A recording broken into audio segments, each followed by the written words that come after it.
Hello guys, তো আজ কিন্তু আমাদের বাড়ি বিশ্বকর্মা পুজো ছিল। তো সকালবেলায় সবাই কিন্তু আমরা স্নান করে উপরে উঠে গেছিলাম মন্দিরে পুজো করতে। তো দেখো, আমাদের বাড়িতে মোটামুটি সব পুজোই হয়, তো বিশ্বকর্মার পুজো আর বাদ যাবে কেন, তাই না? তো আমাদের বাড়িতে যেহেতু গাড়ি আছে, তাই জন্য কিন্তু বিশ্বকর্মা পুজো প্রত্যেক বছরই হয়। এই বছর আরও হয়েছে। তো ঠাকুরমশাই এসে গেছে আর আমরা সবাই রেডি হয়ে উপরে উঠে গেছিলাম, তারপর পুজো শুরু হয়ে গেছিলো।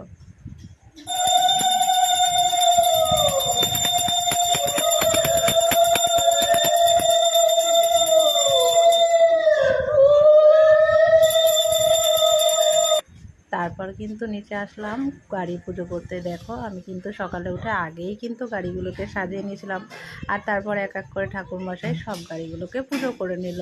তো আমাদের বাড়িতে যে কটা স্কুটি রয়েছে, বাইক রয়েছে, সব কটাকেই কিন্তু পুজো করা হয়। তো এই যে আমার বরের স্কুটি, আমার স্কুটি, আমার দেওরের বাইক, আর